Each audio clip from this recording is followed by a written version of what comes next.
अस्सलाम वालेकुम my dear students, कैसे हैं आप लोग। उम्मीद है सब खैरियत से होंगे। आज हम लोग चैप्टर नंबर 2 10th क्लास का जिसका लेक्चर नंबर 2 डिस्कस करने जा रहे हैं, जो कि है राइटिंग प्रोग्राम्स इन जीडब्ल्यू बेसिक। जीडब्ल्यू बेसिक में कैसे प्रोग्राम राइट किया जाता है, कैसे इनको कमांड्स को या स्टेटमेंट्स को एग्जीक्यूट किया जाता है, इस पूरे चैप्टर में इंशाल्लाह हम लोग डिस्कस करेंगे। तो कोशिश ये होगी कि आप लोगों को जो पढ़ाया जाए वो साथ साथ में थोड़ा सा प्रैक्टिकल करके आप लोगों को बताऊं, ताकि आप लोग जस्ट उसका थ्योरेटिकल पोर्शन ना लर्न करें बल्कि उसको अप्लाई भी करें। तो अप्लाई करने से ये होता है कि आपके कॉन्सेप्ट जो है वो अच्छे हो जाते हैं और उसके बाद जो है आप अच्छी तरह से जो है अपनी स्टडीज को कंटिन्यू कर सकते हैं, रट्टा नहीं लगाना पड़ेगा आपको। ओके, सो उसके लिए उससे पहले अगर आपने इस चैनल को सब्सक्राइब नहीं किया तो चैनल को सब्सक्राइब कर लें, क्योंकि इसमें आपका ही फायदा है। जैसे ही मैं कोई वीडियो अपलोड करूंगा तो आपको उसका नोटिफिकेशन मिल जाएगा और जिसके बाद आप अपने वीडियो को जो है फौरी तौर पर देख सकते हैं। ठीक हो गया, तो मूव ऑन करते हैं। सबसे पहले आपके पास ये है राइटिंग प्रोग्राम्स इन जीडब्ल्यू बेसिक। जीडब्ल्यू बेसिक में प्रोग्राम जो है उनको कैसे राइट किया जाता है, ये कंप्लीट जो प्रोसेस है यहाँ पर हम लोग आज पढ़ने जा रहे हैं इंशाल्लाह।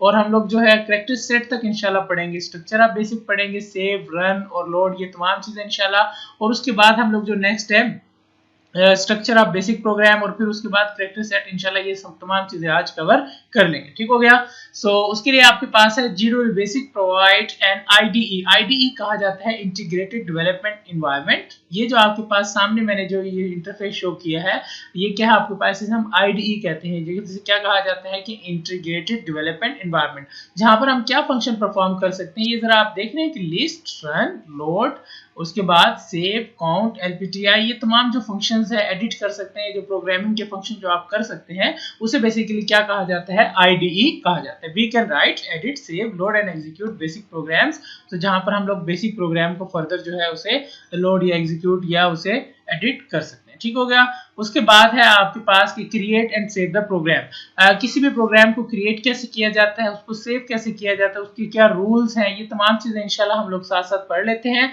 तो सबसे पहले आपके पास the program is a file that contains specific instructions और statement for the computer. Program क्या होता है, प्रोग्राम आपके पास बेसिकली इंस्ट्रक्शंस होती हैं कंप्यूटर को वर्क करवाने के लिए, कि कंप्यूटर सिस्टम में कैसे वर्क करना है, उनको कैसे उसे कंप्लीट करना है किसी भी टास्क को। ये बेसिकली हम इंस्ट्रक्शंस कंप्यूटर को देते हैं, फिर कंप्यूटर उसे अंडरस्टैंड करने के बाद उस पर उसका हमें रिस्पॉन्स करता है। ठीक है, so in a basic program lines have the following format, line, hash and statements. तो ये क्या होगा कि बेसिक प्रोग्राम जब हम लोग राइट करेंगे तो उसमें ये लाइन का फॉर्मेट होगा, लाइन नंबर देंगे, हैश, और उसके बाद स्टेटमेंट जो है वो यहाँ पर राइट करेंगे। लाइन नंबर का मतलब ये है कि line number is an unsigned integer in the range from 0 to 65529। तो ये जो आपके पास जो है अनसाइंड इंटीजर है, 0 से लेकर कहां तक, 65529 तक, तो इसे हम लोग क्या कहेंगे, लाइन नंबर कहेंगे। और उसके बाद जो है ये कहां से होते हैं, 0 से स्टार्ट होते हैं, ये रेंज है इसकी। And statements is any valid GW basic statement. So कोई भी वैलिड स्टेटमेंट, कोई आप फंक्शन है जैसे एडिशन का, सब्ट्रैक्शन हो, कोई भी, तो वो भी स्टेटमेंट कहलाएगा। और उसके बाद GW basic program line can not have more than 255 characters. एक लाइन के ऊपर आप 255 कैरेक्टर्स से ज्यादा वो राइट नहीं कर सकते। However there may be more than one statement on a line. एक से ज्यादा जो स्टेटमेंट है वो एक लाइन पर मौजूद होते हैं। If so each must be separated by a colon. हर एक को जो है वो कॉलन के साथ सेपरेट किया जाता है। And the program statements are executed depending on the line numbers in ascending order. और हर एक जो लाइन नंबर है उसका जो ऑर्डर होगा वो क्या होगा, असेंडिंग ऑर्डर के मुताबिक एग्जीक्यूट किया जाएगा।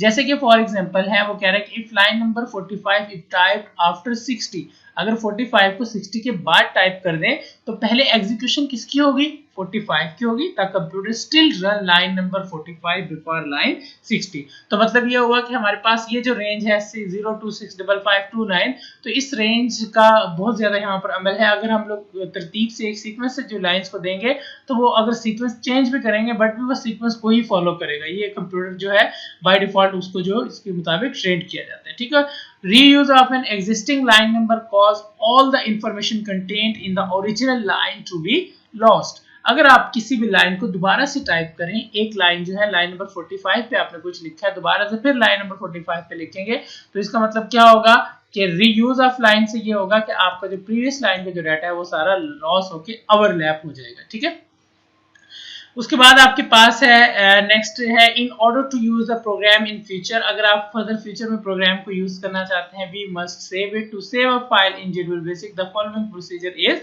यूज। अगर आप किसी भी फाइल को सेव करना चाहते हैं तो सेव करने के लिए हम लोग ये प्रोसीजर इस्तेमाल करेंगे। प्रेस F4 की और टाइप सेव कमांड। क्या होगा कि यहाँ पर अगर मैं CLS क्लियर स्क्रीन करता हूँ, लाइन नंबर 10 पे लिखता हूँ कि a इज इक्वल टू 10। एक छोटा सा प्रोग्राम जो बना लेते हैं ताकि आप लोगों को साथ साथ चीजें जो है वो क्लियर होती रहे। और उसके बाद सी पर मैं लिखता हूँ कि यहाँ पर है प्रिंट, और प्रिंट के बाद इसी प्रोग्राम को हम लोग एग्जीक्यूशन के तौर पे भी यूज करेंगे। ठीक है, सो प्रिंट हम लोग करने जा रहे हैं कि बल्कि सबसे पहले इसमें जो है लाइन नंबर 30 पे हम लोग करते हैं C is equal to A plus B, और उसके बाद जो लाइन नंबर 40 है तो 40 पे हम लोग यहाँ पर प्रिंट स्टेटमेंट यूज कर देते हैं। जैसे कि फर्स्ट चैप्टर में मैंने थोड़ा सा इसके बारे में बताया था, मैं यहाँ पर कर देता हूँ प्रिंट सी। तो अब जैसे एंटर प्रेस किया तो सेव कमांड, सेव के लिए हमने अभी पढ़ा था कि या तो क्या करते हैं F4। तो ये सामने स्क्रीन पे नजर आ रहा है 4 है, तो इसका मतलब इसकी शॉर्टकट की है F4। F4 जैसे ही मैंने प्रेस किया उसने सेव के लिए मुझसे नेम मांगा, नेम मैंने लिख दिया फॉर एग्जाम्पल 10th लिख दिया। ठीक है, और उसमें डबल क्वेश्चन में क्लोज कर दिया, एंटर प्रेस किया, ओके। मतलब कि हमारा जो प्रोग्राम है वो सेव हो गया। ठीक है, या फिर आप सिर्फ सेव खुद से लिख के टाइप करके देन भी आप लोग नेम जो है वो सेव कर सकते हैं। ठीक हो गया। उसके बाद आपके पास टाइप है वैलिड नेम, या तो फिर आप वैलिड नेम अपना टाइप करें कोटेशंस में for the program and press enter key the file is saved under the specified name. तो जो फाइल होगी वो आपका जो नेम होगा उसी के अकॉर्डिंग सेव हो जाएगी। ठीक हो गया। नेक्स्ट आपके पास है लोड द प्रोग्राम। जो सेव प्रोग्राम है अगर आप उसे लोड करना चाहते हैं तो लोड के लिए क्या प्रोसेस होगा, and load the program refers to bring into memory from secondary memory storage device such as hard disk so that it can be used. अगर आपने कोई प्रोग्राम बनाया है, उसे सेव किया हुआ है और दोबारा से उसे आप ओपन करना चाहते हैं तो उसके लिए आप लोड कमांड इस्तेमाल करेंगे, या तो डायरेक्टली आप F3 प्रेस करें या फिर लोड। ठीक हो गया। उसके बाद आपके पास है यहाँ पर आप save program can be loaded by using the following procedure. Press F3 key और टाइप लोड। अब जैसे देखिए मैं यहाँ पर स्क्रीन पर लिखता हूँ, मैंने टाइप किया है F3। F3 का मतलब लोड। लोड में क्या करना चाहता हूं, मैंने लिखा है 10th, चले वही प्रोग्राम में लोड करना चाहता हूं। मैंने एंटर प्रेस किया, ओके आ गया। ओके का मतलब ये है कि वो प्रोग्राम जो है कहां से सेकेंडरी मेमोरी से प्राइमरी मेमोरी में लोड हो चुका है, तो मैं इस पे वर्किंग जो है वो कर सकता हूं। तो ये जरा देखें, मैंने लिखा RUN रन, बल्कि रन कमांड पढ़ेंगे तो मैं आपको ये साथ साथ बता दूंगा। ठीक हो गया। नेक्स्ट आपके पास ये है कि type the name of an existing file. ये भी हम नेम जो है टाइप कर चुके हैं। प्रेस एंटर, एंटर प्रेस करें, जो फाइल है वो आपकी लोड हो जाएगी। उसके बाद है the file is loaded into memory and is ready to list, edit और रन। जो फाइल है वो मेमोरी में लोड हो जाएगी, उसके बाद हम उसे एडिट कर सकते हैं और रन करना चाहें तो रन भी कर सकते हैं। ठीक हो गया। If the file doesn't exist or an invalid path is type. अगर जो फाइल है वो कंप्यूटर सिस्टम में नहीं एग्जिस्ट कर रही है, इनवैलिड जो है नेम टाइप किया जाएगा, तो देन क्या होगा, an error message is displayed. एक एरर मैसेज जो डिस्प्ले होगा बिकॉज वो फाइल जब कंप्यूटर सिस्टम में नहीं होगी तो आप डेफिनेटली उसे लोड भी नहीं कर सकते। The default extension of GDB basic programme is .bas। जब भी किसी प्रोग्राम को आप सेव करेंगे आप सिर्फ अपना नेम देंगे और उसके बाद लोड भी करवाएंगे जो भी है, लेकिन उसकी एक्सटेंशन जो बाय डिफॉल्ट BS उसके अंदर स्टोर होगी। To save the file in an directory you should specify the complete path with the file name, otherwise the file will be saved in the current working directory of GDB basic। अगर आप किसी file को save करना चाहते हैं अपनी specific locations पर तो फिर डेफिनेटली आपको क्या करना पड़ेगा, उसकी लोकेशन जो है वो मेंशन करनी पड़ेगी, वरना बाय डिफॉल्ट जगह पर उसके क्या कर लेगा, वो स्टोर कर लेगा। ठीक हो गया। उसके बाद आपके पास है एग्जीक्यूट द प्रोग्राम। अगर प्रोग्राम को एग्जीक्यूट करना चाहते हैं तो उसके लिए क्या करेंगे, execution of the program refers to carrying out instructions of the program। Basically execution of the program का मतलब ये होता है कि जो आपकी इंस्ट्रक्शंस है उनको एग्जीक्यूट करना, and the program must be load into memory before execution. और प्रोग्राम जो है पहले रैम में लोड किया जाता है, जैसे कि मैंने पिछली कमांड में आप लोगों को बताया, और उसको एग्जीक्यूट करने से पहले।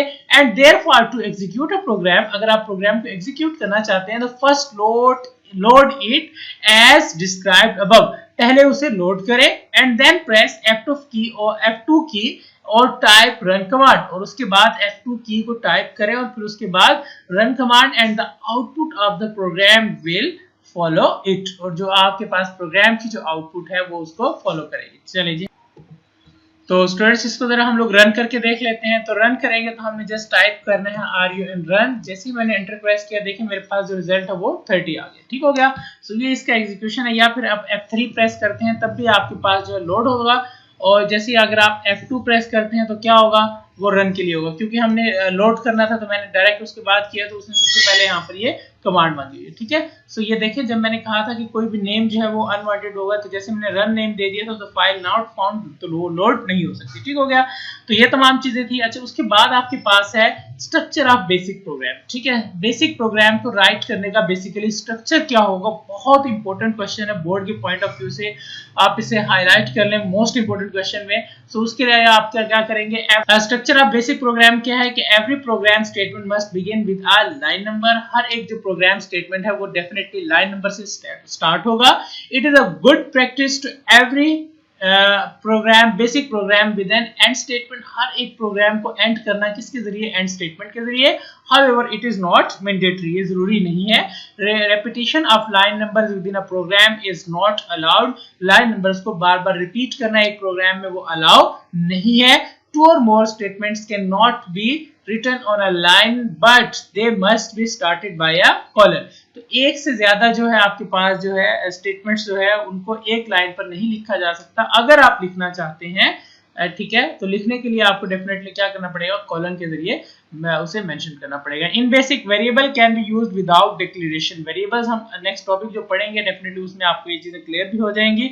और उसके बाद in a basic program the physical appearance of the program statement doesn't matter. तो बेसिक प्रोग्राम में फिजिकल अपीयरेंस जो होती है आपके स्टेटमेंट की वो मैटर नहीं करती। For example, in a program line number 90 can appear before line number 60।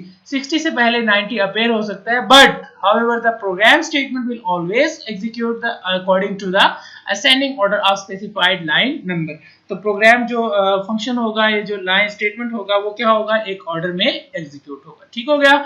उसके बाद आपके पास नेक्स्ट है कैरेक्टर सेट जो है बेसिक में, वो क्या होता है। कैरेक्टर सेट बेसिकली जो हम स्पेशल कैरेक्टर्स यूज करते हैं उनकी बात कर रहे हैं। Character set of basic language define all characters are valid to use in program written in that language. तो उस प्रोग्रामिंग लैंग्वेज में जो जो कैरेक्टर्स यूज किए जा सकते हैं उनकी डिटेल है।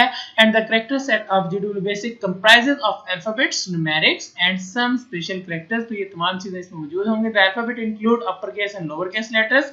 एंड न्यूमेरिक कैरेक्टर्स जो इंक्लूड जो होंगे वो क्या होंगे, 0 से 9 तक कैरेक्टर्स। And GW basic character set included the following special characters, जो ये आपके पास है, जैसे इक्वल साइन, प्लस, ये तमाम साइन जानते हैं, जैसे इसे कहते हैं कैरेट सिंबल, और जो पावर को डिस्प्ले करने के लिए इस्तेमाल किया जाता है। ये तमाम सिंबल्स आप लोग जाते हैं, एक्सक्लेमेटरी है, ये डबल कोटेशन, ये तमाम चीजें। तो आई थिंक कोई भी चीज इसमें जो है वो न्यू नहीं है। ठीक हो गया। सो ये आपके पास है लेस देन, ग्रेटर देन है, बैक स्पेस है, एस्केप है, टैब है और एंटर। ये तमाम सिंबल्स क्या कहलाते हैं, इन्हें हम क्या कैरेक्टर सेट ऑफ बेसिक कहा जाता है। ठीक हो। सो आज जो हमने टॉपिक पढ़ा है मैं इसको जरा से जी स्टूडेंट्स हम लोग हाईलाइशन कर लेते हैं। इसकी हाईलाइशन के लिए आप लोग जो है सबसे पहले ये जो डेफिनेशन है ये आप लोग अच्छी तरह से इसको पढ़ लेंगे। ये आपके पास जो है बेसिक प्रोग्राम तक। ठीक हो गया। इसको आपने अच्छी तरह से लर्न करना है। उसके बाद अगर हम नीचे आए तो इसमें से मैं बहुत सारी चीज़ें आपको हाईलाइट करवा देता हूँ जो जो आप लोगों ने लर्न करनी है। ठीक है। बेसिकली प्रोग्राम क्या होता है ये आप इसे हाईलाइट कर लें अच्छी तरह से अपनी नोट बुक्स के ऊपर। और उसके बाद आपके पास जो है लाइन नंबर जो है इसका क्या स्टेटमेंट है, क्या स्ट्रक्चर है, और लाइन नंबर का मतलब क्या है, स्टेटमेंट का मतलब क्या है। तो वेयर लाइन नंबर क्या है आपके पास, ये रेंज जो है वो कहाँ से कहाँ तक होती है, 0 to 65529। और स्टेटमेंट क्या होता है, कोई भी एक वैलिड स्टेटमेंट होता है। ठीक है। और कितने कैरेक्टर्स राइट किए जा सकते हैं एक लाइन के ऊपर, वो कितने हो सकते हैं, नॉट मोर देन 255 कैरेक्टर्स। अगर आप एक से ज्यादा लाइंस एक ही स्टेटमेंट में लिखना चाहते हैं तो क्या होगा, एक लाइन पर एक से ज्यादा स्टेटमेंट्स लिखना चाहते हैं उसके लिए कॉलन यूज करेंगे। और उसके बाद जो है ये जैसे कि इंक्रीजिंग ऑर्डर जो है असेंडिंग और डिसेंडिंग, ये भी बहुत ज्यादा इंपॉर्टेंट है तो आप इसको हाईलाइट कर लें। और reuse of an existing line number का मतलब क्या है कि ये भी आप लोगों को पहले से बता चुका हूँ।